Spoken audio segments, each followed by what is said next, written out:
మత్తయి సువార్త 24వ అధ్యాయము 24వ వచనాన్ని మనము చదువుకుందామండి. అబద్ధపు క్రీస్తులను అబద్ధపు ప్రవక్తులను వచ్చి సాధ్యమైతే ఏర్పరచబడిన వారిని సహితము మోసపరుచుటకై గొప్ప సూచక క్రియలను మహత్కార్యములను కనపరచెదరు. హల్లెలూయా. ప్రార్థన చేసుకుందాం. మహోన్నతుడ, మహాగణుడ, పరిశుద్ధుడైన మా ప్రియ తండ్రి, ప్రేమ కలిగిన వాడ, కృపామయుడ, కృప కలిగిన వాడ, కరుణ సంపన్నుడ, దేవా, మమ్మల్ని ఎంతగానో ప్రేమించి నీ సురక్తునిచ్చి మమ్మల్ని కొన్నావు ప్రభువా. విద్య లేని పామరులము, దేనికి పనికిరాని వారము, దుమ్ము ధూళి లాంటి వారము తండ్రి.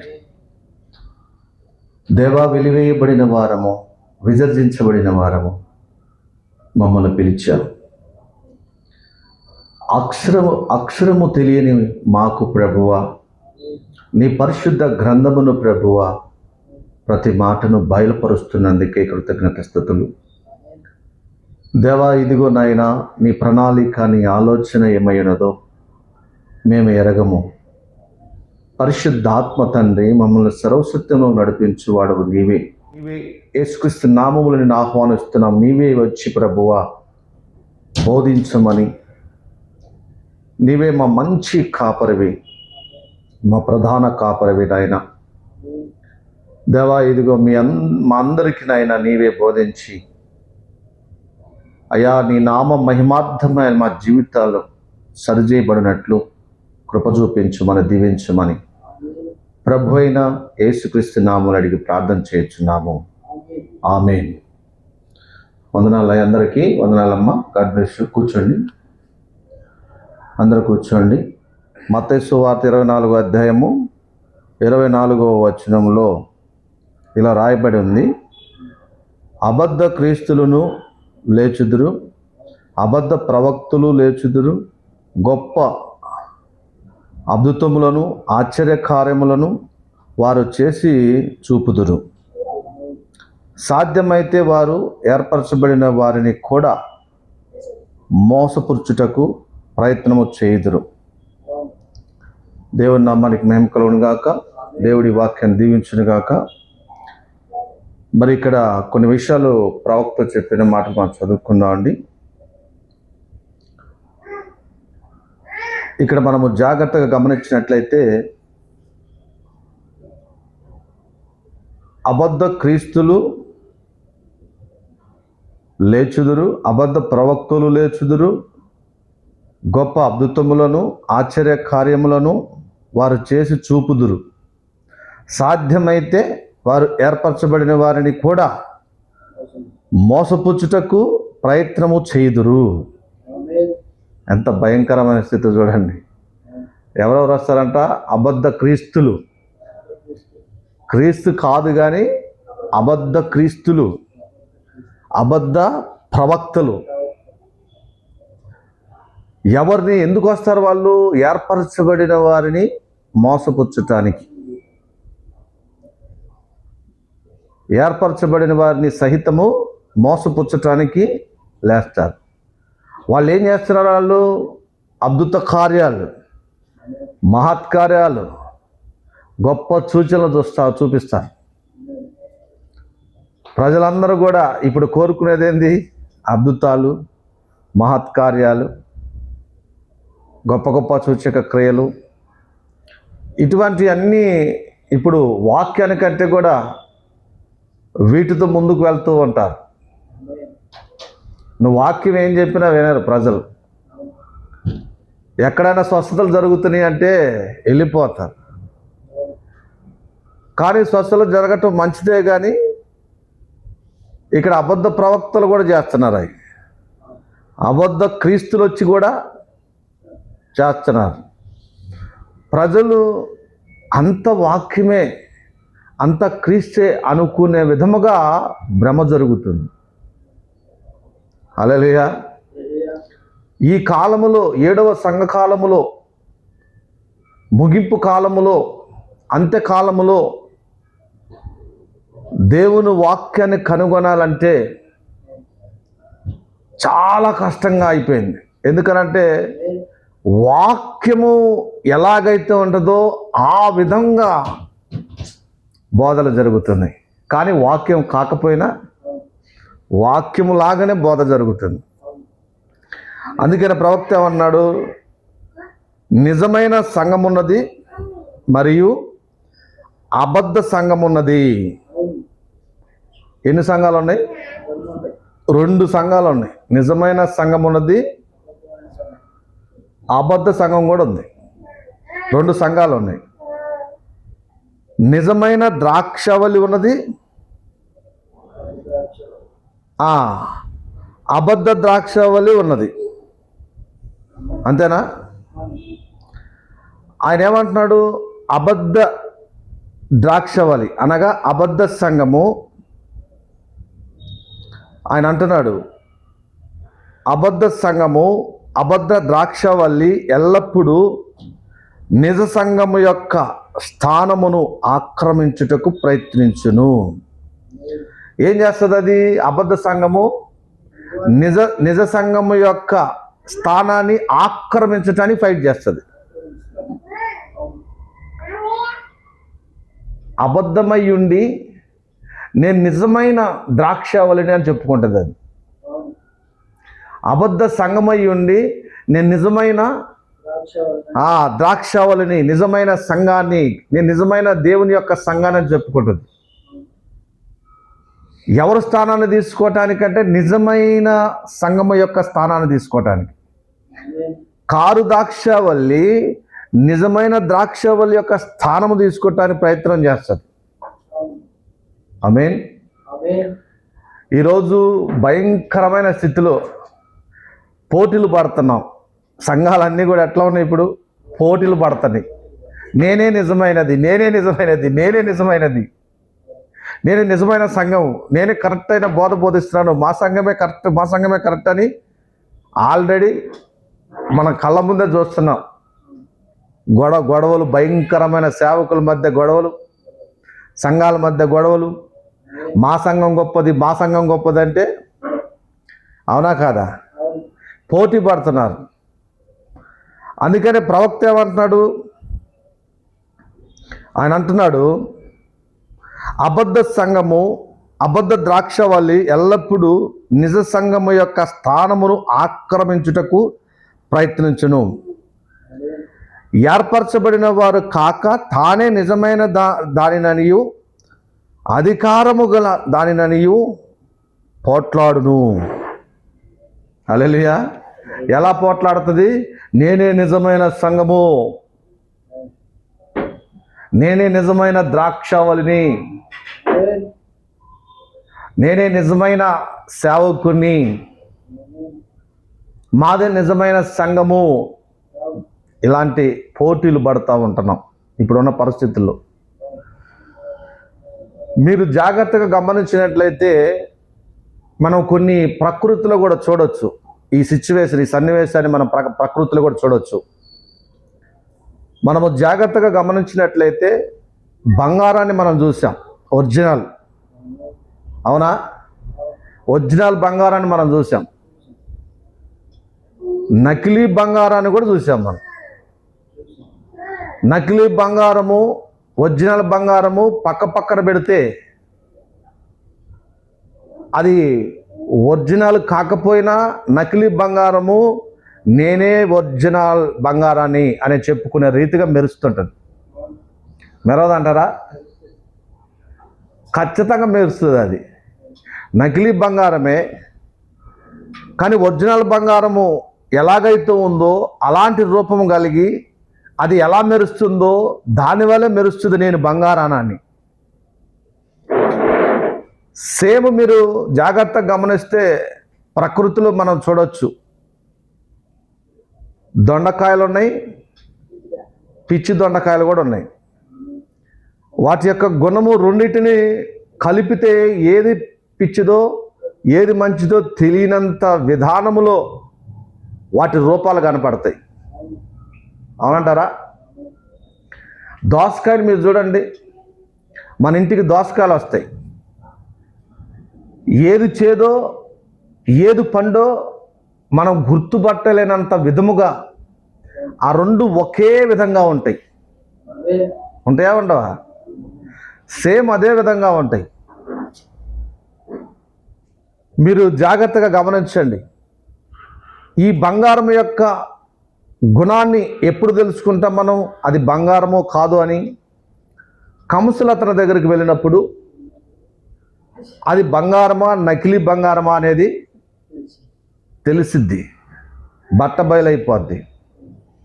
మనము దొండకాయని చూడండి, దొండకాయ నోటి దగ్గర తీసుకుని వస్తే అది మంచిదా చేదు దొండకాయ అనేది మనకు తెలిసిపోద్ది. అప్పుడు దాని గుణమేందో బయలుపడుతుంది.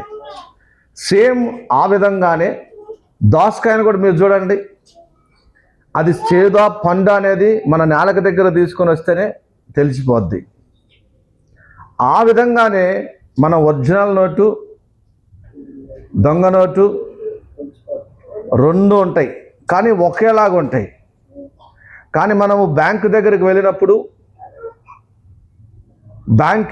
బ్యాంకులో మనం అది ఇచ్చినప్పుడు ఆటోమేటిక్గా ఏమైపోద్ది, ఆ బ్యాంకులోకి పోగానే అది మంచి నోటు దొంగ నోటు తేలిపోద్ది. ఇప్పుడు మనం జాగ్రత్తగా గమనించండి. ఒక అబద్ధ ప్రవక్త నిజ ప్రవక్తని మనం తెలుసుకోవాలంటే పాత నిబంధనలో ఇజ్రాయెల్ ప్రజలు ఒక ప్రాంతం నుంచి మరొక ప్రాంతానికి వెళ్ళాలంటే ఎక్కడికండి? ఒక ప్రాంతము నుంచి మరొక ప్రాంతానికి వెళ్ళాలి అంటే మరి ఖచ్చితంగా అక్కడ ఒక ప్రవక్త వచ్చి మరి యెహోవా ఎలాగూ సెలవిస్తున్నాడని చెప్పినప్పుడు వారు బయలుదేరాలి. దేవుని యొక్క సెలవు లేకుండా ఇజ్రాయెల్ ప్రజలు ముందుకు వెళ్ళటానికి లేదు. ఆ సమయంలో మరి అక్కడున్న ఇజ్రాయెల్ ప్రజల దగ్గర సేవకుడు ఉంటాడు. ఆ సేవకుడికి మరి ఎదుర్రమ్మున దట్టి అనేది ఊరిము తుమ్మిమ్మ అంటారు దాన్ని. ఆ దట్టి ఈ ఎదుర్రమ్మున గట్టి ఉంటుంది. దానికి 12 రాళ్ళు ఉంటాయి, 12 రంగురాళ్ళు ఉంటాయి. ఆ ఇజ్రాయెల్ ప్రజలు యెహోవా ఇలా సెలవిచ్చాడని ఒక ప్రవక్త వచ్చి చెప్పినప్పుడు దాన్ని నమ్మాలి, అది నిజము దేవుడే చెప్పాడని నిర్ధారణ చేసుకొని వాళ్ళు బయలుదేరుతారు. ఎప్పుడైనా నిర్ధారణ ఎలా జరుగుతుంది? అది ఒక యాజకుడిని నిలబెట్టి ఆయన ఎదుర్రొమ్మున మరి ఊరిము తుమ్మిము అనే ఆ దట్టిని కట్టినప్పుడు ఆ ఎవరైతే చెప్పారో ప్రవక్తని ఆయన తీసుకొని వచ్చి యెహోవా ఇలాగూ సెలవిస్తున్నాడు, ఈ ప్రాంతము నుంచి మరొక ప్రాంతానికి మిమ్మల్ని వెళ్ళమంటున్నాడని అతను చెప్పినప్పుడు ఆ యాజకుడి మీద ఉన్న ఆ ఊరిము తుమ్మిము అనే ఆ రాళ్ళు ప్రకాశిస్తూ ఉంటాయి. అది దేవుడు చెప్పిన మాట అయితే. అది ఒకవేళ దేవుడు చెప్పిన మాట కాదనుకో, ఇక ఎన్నడూ కూడా వాళ్ళు కదలరు అక్కడి నుంచి. అతన్ని ఏం చేస్తారంటే, అది దేవుడు చెప్పిన మాట అయితే ఆ యాజకుడి మీద ఉన్న ఆ రంగురాళ్ళు ప్రకాశిస్తుంటాయి. అది యెహోవా చెప్పిన మాట కాకపోతే అవి ప్రకాశించవు. అంటే దేవుని మాట కాకపోతే అవి ప్రకాశించవు. అందుకని ఆ వ్యక్తిని అబద్ధ ప్రవక్త కింద నిర్ధారణ చేసి అతను పక్కకు దోసేస్తారు. ఇది దేవుడు చెప్పిన మాట కాదు, ఇది దేవునికి ఆపోజిట్గా అదొక దయ్యమై ఉన్నదని పక్కకు దోస్తారు. సేమ్ ఆ విధంగానే మీరు జాగ్రత్త గమనించండి. ఎలాగైతే మనము ఒక నకిలీ బంగారాన్ని ఒరిజినల్ బంగారాన్ని తెలుసుకోవడానికి కంసలాయన దగ్గర తీసుకొని వెళ్తారో, అలాగే పిచ్చి దొండకాయ మంచి దొండకాయ ఏది నిజమో ఏది అబద్ధమో చూడాలంటే దాని యొక్క రుచిని చూసి ఆ నేలక దగ్గర తీసుకొని వచ్చినప్పుడు దాని గుణం బయటపడుతుంది. అలానే దోసకాయ అయినా అంతే, అది పండు వచ్చేది అనేది ప్రకృతిలో. మరి దొంగ నోటు మరి ఖచ్చితంగా మంచి నోటు ఆ రెండింటిని తెలుసుకోవాలంటే బ్యాంకులో మిషన్లో పెట్టి చెక్ చేస్తారు. అదేవిధంగా మనము చూడొచ్చు, ప్రకృతి సంబంధంగా పూలల్లో కూడా మనం చూడొచ్చు. ఇప్పుడు ఈ మధ్య డెకరేషన్లలో అంతకుముందు పూలు ఉండేవి, పూలతో అలంకారం చేసేవాళ్ళు పెళ్ళిళ్ళు కానీ ఏదైనా ఫంక్షన్లు అయితే. ఇప్పుడు పూలతో పని లేదు, ఇప్పుడు ఏంటంటే ప్లాస్టిక్ పూలతోనే.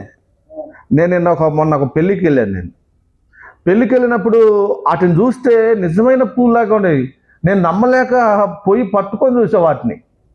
అవి ప్లాస్టిక్ పూలు ఎంత అందంగా ఉన్నాయనంటే ఒరిజినల్ పూలుని సహితము తలదనేలాగా ఉన్నాయి, అంతగా మెరుస్తున్నాయి అవి. ఆమె అంటే ఒరిజినల్ పూలేమో, అంత దగ్గరలో నేను ఉండి కూడా అది ఒరిజినల్ పూలేమో అని పట్టుకొని చూసేంతవరకు కూడా అర్థం కావట్లా. అంటే ఒరిజినల్ పూల్లాగా ప్లాస్టిక్ పూలు ఇప్పుడు తయారైపోయింది. మనం తింటున్న ఫుడ్లో ప్లాస్టిక్ వచ్చేసింది. కనీసం గుడ్డు కూడా ప్లాస్టిక్తో తయారు చేస్తున్నారంట. మనం తినే ఆహారాల్లో అంతా హైబ్రిడే, మొత్తం కల్తీ. నువ్వు ఏ కూరగాయలైనా సరే కల్తీ అయిపోయింది. ప్రకృతి సంబంధంగా ఏది పండట్లేదు. ఆ ప్లాస్టిక్ పువ్వు ఒరిజినల్ పువ్వు లాగానే ఉంది, కానీ దానిలో జీవం లేదు, సువాసన లేదు. అర్థం ఉందా? అవి చూడండి, ఒరిజినల్ పువ్వు లాగానే ఉన్నాయి కానీ సువాసన లేదు. అవి రూపానికి మట్టుకు సేమ్ ఉన్నాయి. ఇప్పుడు సేమ్ అదే అంటున్నాడు, నిజమైన సంఘము అబద్ధమైన సంఘము రెండు సేమ్ ఉన్నాయి, గుర్తుపట్టలేని స్థితిలో ఉన్నాయి. ఇప్పుడు నిజమైన క్రీస్తు యొక్క ఆత్మ, అంత్యక్రీస్తు యొక్క ఆత్మ సేమ్ గుణ లక్షణాలతో ప్రయాణం చేస్తున్నాయి. అవి ఒకేలా కనిపిస్తున్నాయి. పరిశుద్ధాత్మ ఏదో, అంత్యక్రీస్తు ఆత్మ ఏదో తెలియని స్థితిలో అద్భుతాలు వాడు చేస్తున్నాడా లేదా? అదేనా మత్తయి సువార్త 24 వచ్చిన వాళ్ళు చెప్పింది. ఇప్పుడు ఆ మాటను చదువుదాం మనం. అబద్ధ క్రీస్తులు లేచెదరు, అబద్ధ ప్రవక్తలు లేచెదరు, గొప్ప అద్భుతములను ఆశ్చర్య కార్యములను వారు చేసి చూపుదురు. ఏం చేస్తారంటే అద్భుత కార్యాలు, ఆశ్చర్య కార్యాలు వాళ్ళు చేసి చూపుతారు. దేవుడు ఏం చేసేవాడు? అద్భుత కార్యాలు, ఆశ్చర్య కార్యాలు చేసి చూపించేవాడు. కానీ ఇప్పుడు అంత్యక్రీస్తు అబద్ధ ప్రవక్తలు కూడా సేమ్ అదే చేస్తున్నారు. ఇప్పుడున్న ప్రజలు ఏ స్థితిలో ఉన్నారో చూడండి. ఇప్పుడు ఏది నిజమో ఏది అబద్ధమో తెలియని స్థితిలో, ఎక్కడ స్వస్థతలు జరిగితే అక్కడికి వెళ్ళిపోతున్నారు. ఎలాంటి భయంకరమైన స్థితిలో ఉన్నారంటే ప్రజలు, స్వస్థతలు ఇదిగో ఇక్కడ జరుగుతున్నాయి అనగానే వెళ్ళిపోతున్నారు. అంటే నేను స్వస్థతలు జరిగేదానికి వ్యతిరేకిని కాదు, స్వస్థతలు ఖచ్చితంగా జరుగుతాయి. దేవుడు నిన్న నేడు నిరంతరము ఏకరీతిగా ఉన్నాడు. కానీ అది ఏ ఆత్మ ద్వారాగా జరగబడుతుంది అనేది ప్రాముఖ్యం. అబద్ధ ప్రవక్తలు స్వస్థతలు చేస్తున్నారు, నిజమైన ప్రవక్తలు కూడా స్వస్థతలు చేస్తున్నారు. కాబట్టి ఇక్కడ మనము జాగ్రత్తగా గమనించాలి, అది ఏ ఆత్మ ద్వారాగా అది జరుగుతుంది, అది ఎలా కనిపెట్టడం, ఎలా సాధ్యం? ప్లాస్టిక్ పువ్వు దగ్గరికి నేను దగ్గరికి వెళ్ళి పట్టుకునేదాకా కూడా అర్థం కావట్లేదు. అది నిజమైన పువ్వు, ప్లాస్టిక్ పువ్వు రెండు ఒకే విధంగా కనపడుతున్నాయి. అది మరి ఇప్పుడు వాటిల్లో గుణం ఏంటిది? వాసన చూస్తే ఒకదానికి వాసన రాదు, ఒకదానికి సువాసన వచ్చింది. ఒకదానికి నిజమైన దానికి, నిజమైన గులాబీ పువ్వుకి, నిజమైన ఫ్లవర్స్కి మంచి స్మెల్ వస్తుంది, దానిలో జీవం ఉంది. హల్లెలూయా. ఈ ప్లాస్టిక్ దానిలో జీవం లేదు. సేమ్ ఆ విధంగానే ఇప్పుడు మనం జాగ్రత్తగా గమనించినట్లయితే నిజమైన ద్రాక్షవల్లి, కారు ద్రాక్షవల్లి రెండు ఉన్నాయి. నిజమైన సంఘము, అబద్ధ సంఘం ఉంది. నిజమైన యేసు, వేరొక యేసు. నిజమైన క్రీస్తు, వేరొక క్రీస్తు. నిజమైన అపోస్తులు, దొంగ అపోస్తులు. చూడండి, అక్కడ మనం చూసినట్లయితే 2 కొరింథీలో మనం చూద్దాం ఒకసారి. 2 కొరింథీ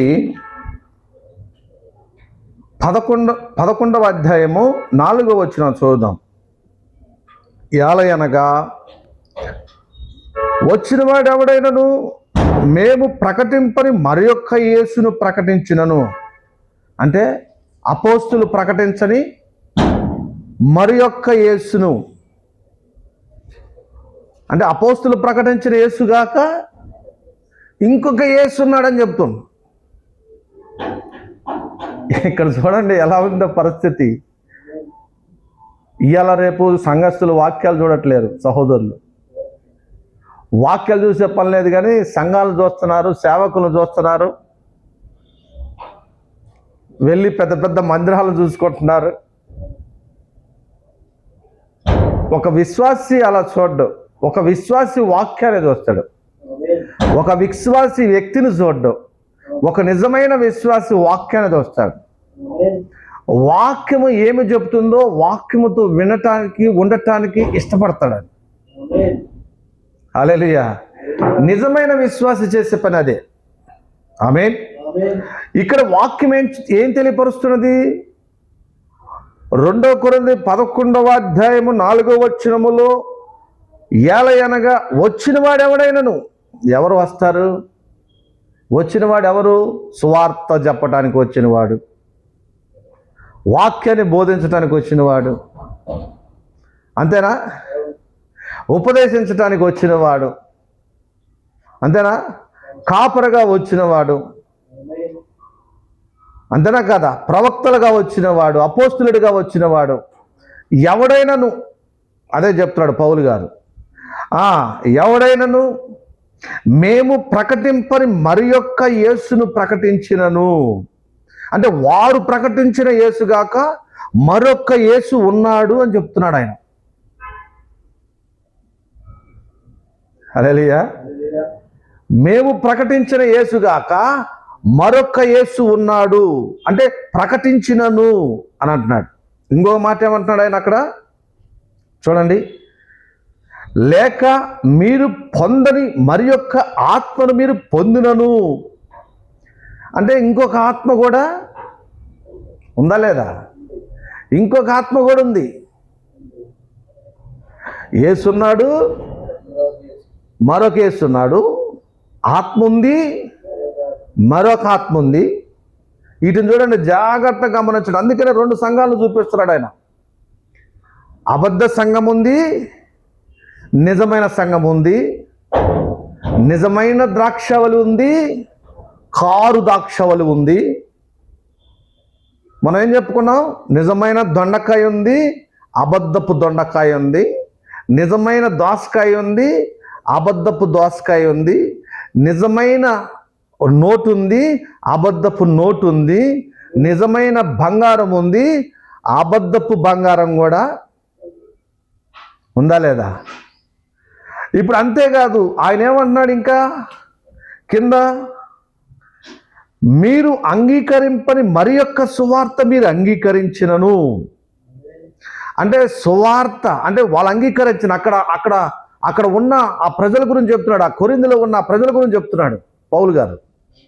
అంటే మీరు అంగీకరించిన సువార్త కాక ఇంకొకటి, అంటే ఆ సువార్తను ఎవరు బోధించారు?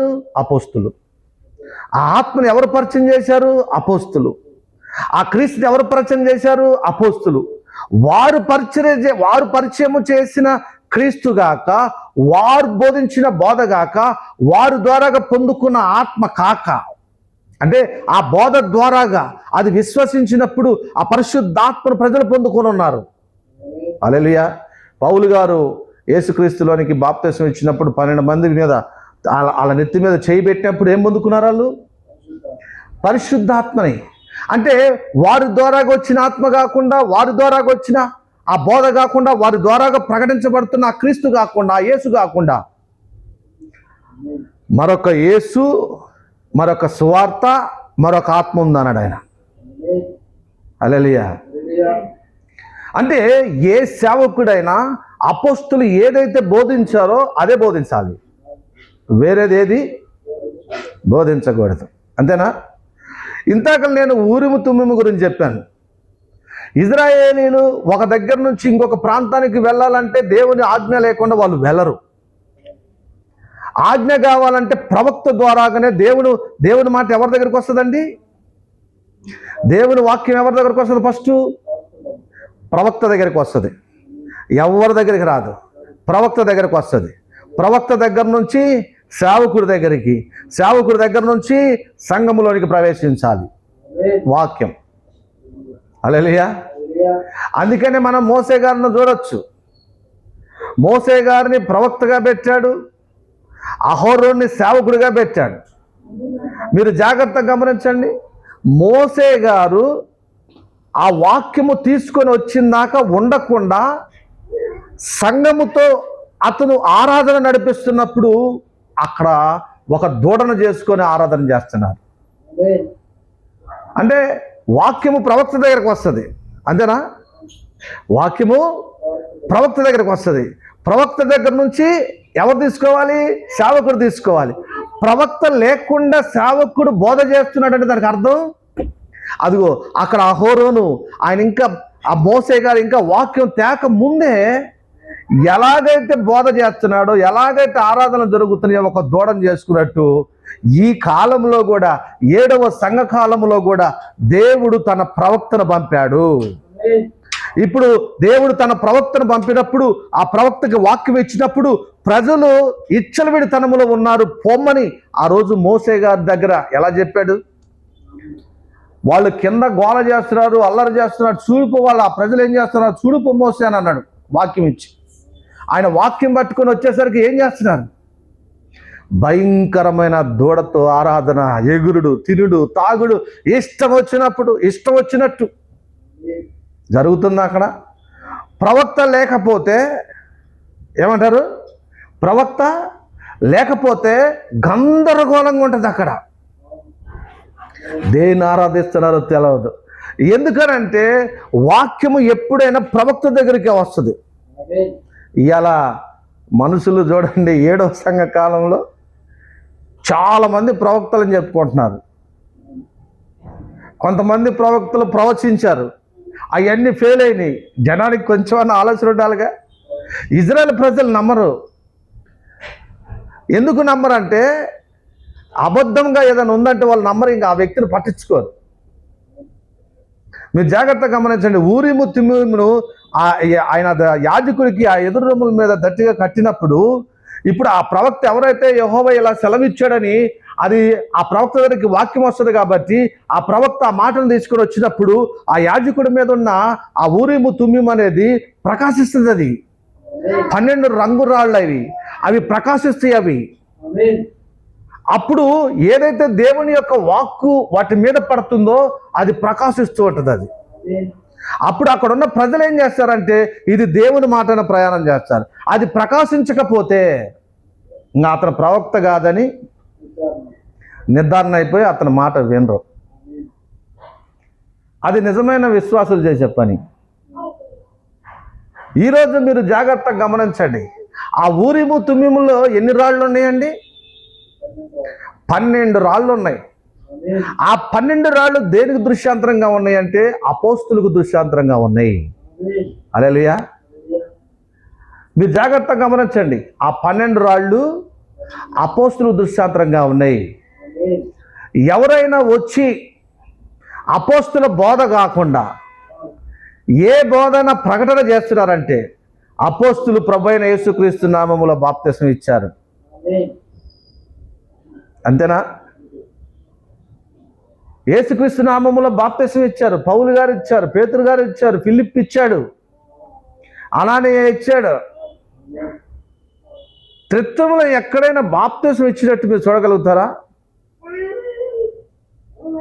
యెహోవా ఇలా సెలవిచ్చాడు అనే మాట నువ్వు అక్కడ లేని మాటను తీసుకొని వచ్చినప్పుడు ఎయ్యి ప్రకాశించవు, రాళ్ళు ప్రకాశించవు, అంతేనా? ఆ ఊరిము తుమ్మిము ప్రకాశించదు. అది అబద్ధమైతే అది ప్రకాశించదు, అది నిజమైతే ప్రకాశించుద్ది. అయితే ఇవాళ త్రిత్వములో నువ్వు బాప్తిసం ఇస్తున్నప్పుడు అపోస్తలే ఇప్పుడు ఆ రాళ్ళు అయి ఉన్నారు. వాళ్ళ వాక్యముతో నీ వాక్యము సూటు కావాలి. అది సూటు కాకపోతే నువ్వు అబద్ధ సేవకుడివి, అబద్ధ ప్రవక్తవి. ఎందుకనంటే అసలు ఎక్కడ కూడా స్త్రీ బోధించలేదు, కానీ ఇవాళ స్త్రీలు బోధిస్తున్నారు. పాదపరిచర్య, వారు అపోస్తులు పాదపరిచర్య చేశారు. ప్రభు రాత్రి భోజనం చేశారు, వాళ్ళు పగలు చేయలేదు వాళ్ళు. అంతేనా? హల్లెలూయా. ఇప్పుడు యాజకులు, మీరు చూడండి, ఆ యాజకుల పైన ఇప్పుడు అపోస్తుల బోధనే ఆ ఉరిము తుమ్మిము ప్రతి ఒక్కరి పైన ఉండాలి. హల్లెలూయా. ఇప్పుడు ఏ వ్యక్తి అయినా వచ్చి మాట్లాడుతున్నప్పుడు ఈ ప్రకాశించాలి. ఇప్పుడు ఎవరైనా నా దగ్గరికి వచ్చి మాట్లాడుతున్నారు అనుకో, నా దగ్గర ఏముంది? ఇప్పుడు ఊరిము తుమ్మిము ఉంది. అతను వచ్చి ఏదో యెహోవా ఇలా సెలవిచ్చాడని చెప్తున్నాడు. నేను ఇక్కడ నా దగ్గర ఉన్న ఈ ఊరిము తుమ్మిమును చూసుకుంటే ఇది ప్రకాశిస్తుందా లేదా అని. అంటే అవతల వచ్చిన వ్యక్తి ఏ సేవకుడని గుర్తుపట్టాలంటే అసలు అతను అపోస్తుల బోధిస్తున్నాడా లేదా? హల్లెలూయా. అతను అపోస్తుల బోధించకపోతే నా మీద ఉన్న అపోస్తుల యొక్క ఆ ఊరిము తుమ్మిము ప్రకాశించదు కదా, అది ఎలాగదు అది. అందుకని చూడండి, ఈ కాలంలో ప్రవక్త వచ్చి విలియం మేరన్ బ్రన్నన్ గారు వచ్చి ఏం చెప్తున్నాడు? ఆయన, మీరు త్రిత్వముల బాప్తిసం తీసుకుంటున్నారు కదా, మీరు ఇస్తున్నారు కదా, ఓ సహోదరులారా మీరు జాగ్రత్తగా గమనించండి. నేను మిమ్మల్ని తప్పు పట్టట్లేదు, కానీ అలా ఎక్కడైనా ఎవరైనా ఇచ్చారా? అపోస్తులు ప్రభువైన యేసుక్రీస్తులోనికి బాప్తిసం ఇస్తే మీరు అది తప్పని చెబుతున్నారే. వారిలోనే, అపోస్తులలోనే కదా పరిశుద్ధాత్మ దేవుడు నివసిస్తున్నాడు. ఎలా మీరు దాన్ని తప్పని చెప్తున్నారు అని ఆయన చెప్పారు. చూడండి, ప్రజలు రెండు తలంపులు కలిగి యెజబేలు కాలంలో మనం చూడొచ్చు. యెజబేలు కాలంలో రెండు తలంపులు కలిగి ఆరాధన జరుగుతున్నాయి. అటు బయల్ని తర్వాత ఇటు యెహోవాను ఆరాధన చేస్తున్నారు. ఏలియా వెళ్ళి అడుగుతున్నది ఏంది? ఎన్నాళ్ళ మట్టుకు మీరు రెండు తలంపులు కలిగి ఉంటారు? యెహోవా దేవుడైతే యెహోవా పక్షాన రండి, బయలు దేవుడైతే బయలు పక్షాన వెళ్ళండి అని చెప్పాడా లేదా? అక్కడ యెజబేలు యొక్క సేవకులు 400 మంది దాకా అక్కడ ఉన్నప్పుడు, అక్కడ పోటీపడి మరి ఎవరు దేవుడు నిర్ణయించుకుందాం రాండి అన్నప్పుడు, అక్కడ ధూపం వేసినప్పుడు, అక్కడ వారు ప్రార్థన చేసినప్పుడు, వారు బయలుకు ప్రార్థన చేస్తున్నప్పుడు, ఒక దూడని కాల్చడానికి వారు ప్రార్థన చేస్తున్నప్పుడు, అసలు వాళ్ళు ఎంత ప్రార్థన చేసినా అగ్ని దిగి వచ్చిందా? దిగి రాలేదు. కానీ మీరు జాగ్రత్తగా గమనించండి, ఏలియా ఒక పని చేశాడు. అక్కడ వాళ్ళ టైం అయిపోయిన తర్వాత ఏలియా యెజబేలు పడగొట్టిన ఆ 12 రాళ్లను తిరిగి బలిపీఠంగా కట్టాడు ఆయన. హల్లెలూయా. అంటే అక్కడ ఎన్ని రాళ్ళు ఉన్నాయాడా? 12 రాళ్ళు బలిపీఠంగా కట్టాడు ఆయన. బలిపీఠంగా కట్టి ఇప్పుడు అక్కడ మోకరించి ప్రార్థన చేస్తుంటే అగ్ని ఆకాశం నుండి దిగి ఆ దూడని దహించేసింది. అంతే అంటారా? హల్లెలూయా. మీరు జాగ్రత్తగా గమనించండి, అక్కడ 12 రాళ్ల పైన అక్కడ ఒక దూడ దహించబడుతుంది. దేవుడు అక్కడ స్వీకరించబడుతున్నాడు. అపోస్తుల బోధ ద్వారాగానే ఒక వ్యక్తి రక్షించబడాలి తప్ప ఇంకొక బోధ ఎక్కడ కుదరదండి. ఇప్పుడు ఆ రోజు యెజబేలు బోధ ఎట్లయితే ఉందో అదే స్పిరిట్ ఇప్పుడు లోకంలో తిరుగుతుంది. అది ప్రజలకి ఈ కాలంలో ప్రవక్త లేడు, కానీ ప్రవక్తను దేవుడు పంపించాడన్న సంగతి కూడా తెలియని పరిస్థితుల్లోనికి వెళ్ళిపోయారు. ఈ 7వ సంఘ కాలంలో విలియం మేరన్ బ్రన్నన్ గారిని దేవుడు ప్రవక్తగా పంపాడు ఆయన. కాబట్టే అదే ఏలియా ఆత్మ, ఏ ఏలియా అయితే ఆ రోజు యెజబేలు పైన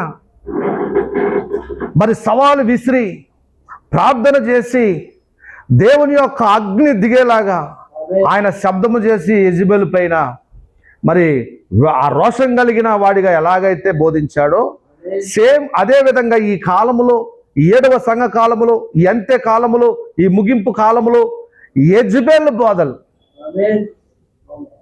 యెజబేలు యొక్క సేవకులు భయంకరమైన స్థితి.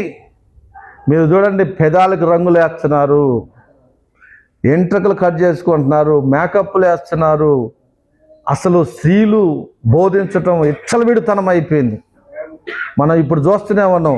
సేవకు రాండ్రు లేరు, అసలు పాస్టర్ అమ్మలు లేరు. బైబిల్లో ఉన్నారండి? పాస్టర్ అమ్మలు లేరు. ఒక సేవకుడైతే ఆశ్చర్యకరమైందనంటే ఆ రోజు ప్రభురాత్రి భోజనం శిష్యులు ఇస్తే, మరి ప్రభు ఇస్తే ఈరోజు స్త్రీల చేత అలాంటి పనులు చేపిస్తున్నారు. అసలు గందరగోళమైన జీవితంలోకి వెళ్ళిపోయిందిలే మొత్తానికి. కానీ అసలు మనం ఒకటి చెప్పుకుంటూ పోతే అసలు మనము అసలు ఏం జరుగుతుంది లోకంలో అని ఈ కాలంలో మనకి 7వ దూత రాకపోతే మనం ఏమైపోయే వాళ్ళము. మనం ఎట్నో దేవుని కృపను బట్టి బయటపడ్డాం. లేకపోతే అసలు ఎంత గందరగోళంలోకి వెళ్ళిపోయే వాళ్ళం. నిజం. ఈరోజు మనం జాగ్రత్తగా గమనించినట్లయితే ఆ రోజు ఏలియా ఎలాగైతే ఆయన 12 రాళ్ళు కట్టాడో ఈరోజు కూడా అపోస్తుల బోధ మొత్తం పడిపోయి ఉంది ఈ లోకంలో.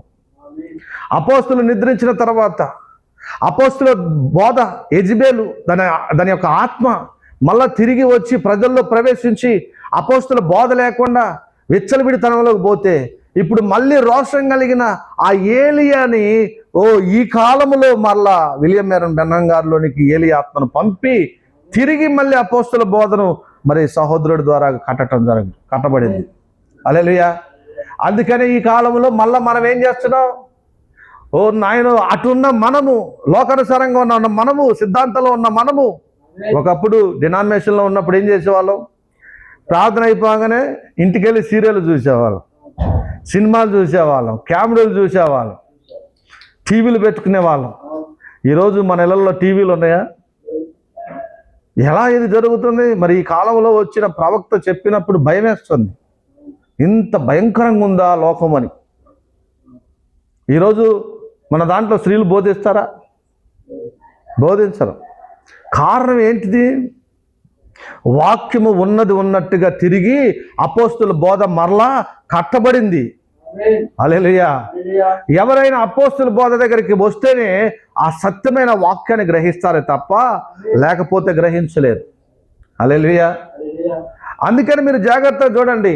ఆ ఊరీము తిమ్మీము ఎవరనంటే ఇప్పుడు ఈ కాలంలో అపోస్తులే. ఏ సేవకుడైనా ఇంటికొచ్చి వాక్యం చెప్తున్నా, ఎక్కడైనా నిలబడి వాక్యం చెప్తున్నా గుర్తుపెట్టుకోవాల్సింది ఒక్కటే, అతను చెప్పేది అపోస్తుల బోధన కాదా? అది అపోస్తుల బోధ కాకపోతే త్రిత్వంలో బాప్తిసం ఇచ్చిన, స్త్రీలు బోధించిన, లేకపోతే ప్రభు రాత్రి భోజనానికి బదులు పగలు బల్లా చేశారు దాన్ని. బల్లాలు కూడా 2 ఉన్నాయి. ప్రభు బల్లా ఉంది, దయ బల్లా ఉంది. యేసున్నాడు, మరొక యేసున్నాడు. అపోస్తులు ఉన్నారు, మరొక అపోస్తులు ఉన్నారు, దొంగ అపోస్తులు ఉన్నారు. 13వ వచనం అంటున్నాడు, ఏలయనగా అటివారు క్రీస్తు యొక్క అపోస్తుల వేషము ధరించుకునే వారై ఉండి దొంగ అపోస్తులను మోసగాండ్రగు పనివారై ఉన్నారు. ఎలా ఉన్నారంట? దొంగ అపోస్తులు. అపోస్తులు కాదు, దొంగ అపోస్తులు. అంటే నకిలీ బంగారము, ఒరిజినల్ బంగారం ఎలాగైతే అట్ట 2 ఒకేలాగా కనపడతాయి. అందుకని ఆయన అంటున్నాడు ప్రవక్త, అబద్ధ సంఘం ఉంది, నిజ సంఘం ఉంది. నిజమైన ద్రాక్షవల్లి ఉంది, కారు ద్రాక్షవల్లి ఉంది. కారు ద్రాక్షవల్లి ఎప్పుడైనా ఏం చేస్తుందంటే నిజమైన ద్రాక్షవల్లి యొక్క స్థానాన్ని తీసుకోవడానికి వెళ్తుంటుంది. అందుకని ప్రవక్త ఏం చెప్పాడంటే ఆదిలో మీరు చూడండి. ఎక్కడ చూడాలా? ఆదిలో చూడండి. ఆదిలో మీరు కనిపెట్టండి. ఆదిలో ఏం జరుగుతుంది? కయ్యేను ఏబేలు ఇద్దరు కూడా అర్పణలు తెచ్చారు.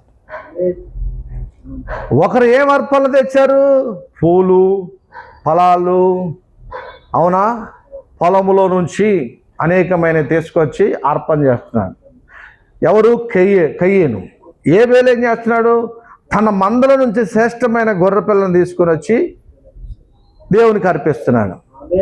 దేవుడు గొర్రె పిల్లని అంటే ఏబేలు యొక్క అర్పణ స్వీకరించాడు, కానీ కయ్యను యొక్క అర్పణని స్వీకరించలేదు.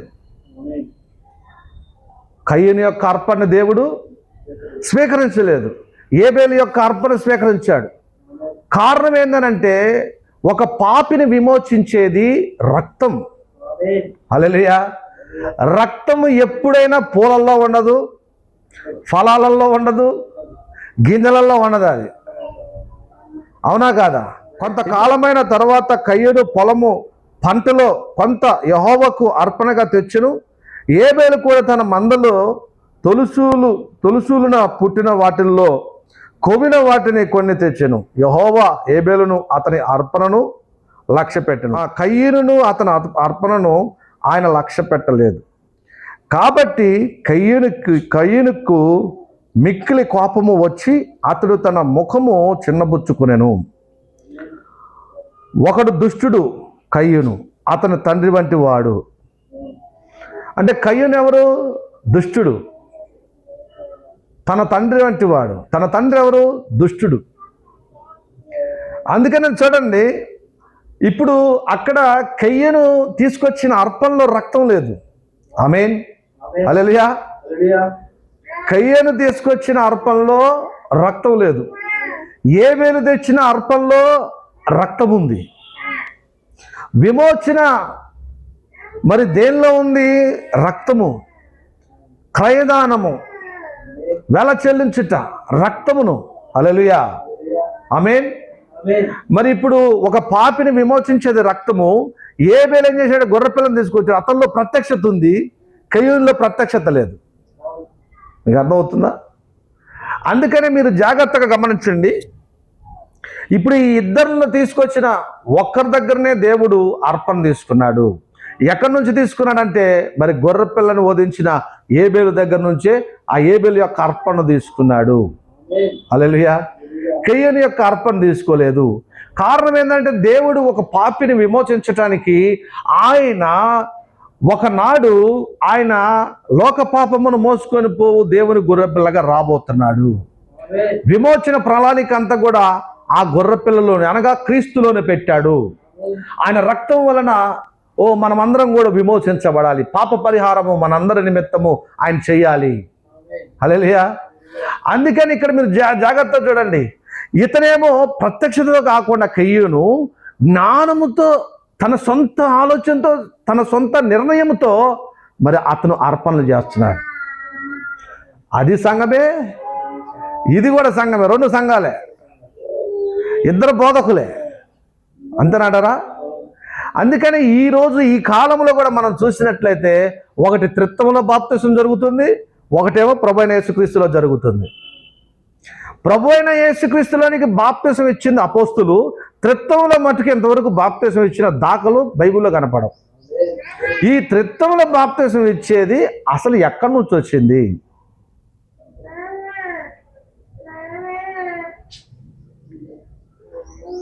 చాలా విచిత్రంగా ఉండిపోయింది. భయంకరమైన స్థితిలోనికి వెళ్ళిపోయింది లోకం. వేరొక స్పిరిట్ చూడండి, ఇక్కడ రెండు స్పిరిట్లు మనం చూడొచ్చు. ఒకటి అపోస్తులో ఉన్న స్పిరిట్, క్రీస్తు యొక్క ఆత్మ. క్రీస్తు యొక్క ఆత్మ పేతురులో ఉండి 3000 మందికి ప్రభువైన యేసుక్రీస్తులోనికి బాప్తిసం ఇచ్చారు. కానీ ఇప్పుడు త్రిత్వంలో మటుకు బాప్తిసం జరుగుతున్నాయి. ఇది ఏ ఆత్మ?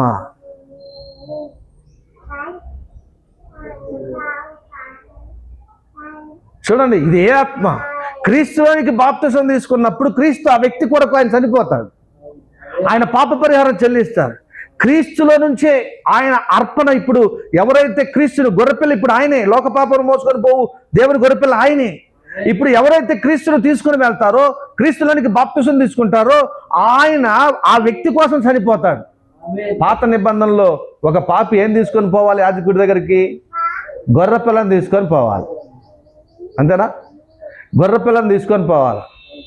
ముందు దాన్ని గంగాళంలో కడుగుతారు, తర్వాత మరి ఆ బలిపీఠం దగ్గర దాన్ని వధిస్తారు. వధించే ముందు ఏ పాపి అయితే గొర్రెపిల్లని తీసుకుని వస్తాడో అతను చేతులు ఆ గొర్రెపిల్ల తల మీద పెట్టి ప్రార్థన చేసిన తర్వాత అతని నిమిత్తము ఈ గొర్రెపిల్లని వధిస్తారు.